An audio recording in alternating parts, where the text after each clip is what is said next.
Let's talk about this because I find this one interesting, maybe because of my more recent experience with it. But I'm sure you've probably dealt with it too, being 35 and having so much years of training on your belt, dealing with bad training days. And when I say bad training days, like these things are just not going your way. Like you know what I'm talking about, where you're doing an exercise, it just feels like shit. Maybe you're not getting the load that you were trying to get or had in mind. Those kind of things. How do you deal with that mentally? When I go in the gym, I assess, and right away I kind of know if I'm feeling it or not feeling it.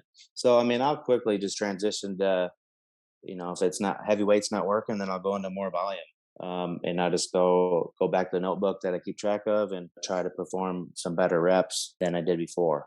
That's kind of just what I'll do. I love going to the gym. So even if I'm not feeling it, I'm gonna do something that's gonna be effective, that's going to work, then I'm going to make progress. So, each day I want to continue to just make progress, whether it's heavyweight or lightweight. So I don't really let those days affect me. And sometimes I know multiple guys say this, but sometimes when they're not feeling good, those are their best days. So I love going to the gym. Like today is my off day and I'm already thinking about training and getting excited for tomorrow. So I don't let, sometimes I don't hit my deadlift numbers or my big compound movements. I don't hit my numbers, but I don't let it affect me. I just kind of keep moving on and, hey, I didn't get my numbers here, but on the leg press or the hack squat, I'm gonna make up for it.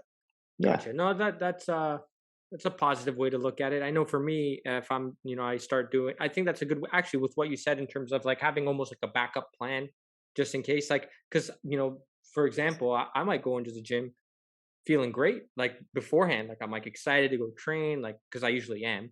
And then I'll get there and Yeah. I'm like, yeah, I'll get there. And then, I'll go through some of my sets. And I'm like, oh man, this just feels like shit. I don't feel like I have the strength today or whatnot. It's like, okay, maybe like you said, it's like, let's transition out of this exercise, out of this kind of workout, and maybe go to some higher reps, maybe different exercises that feel good on your body more regularly than say some of these exercises, that kind of thing, right?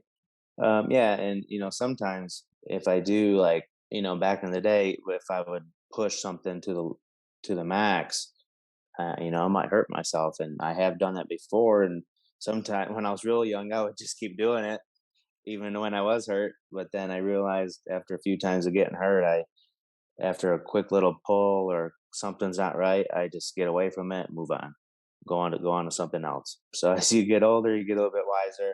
Any of the young guys listening, man, it's definitely just take your time, make sure you're doing everything right, just to not get hurt. If you're getting hurt all the time, you're not gonna make progress. So that's major key.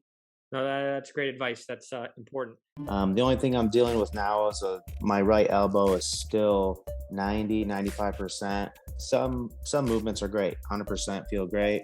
Like an overhead extension. I have to do a super light, otherwise it stings the entire time. So I'm still doing some rehab on that.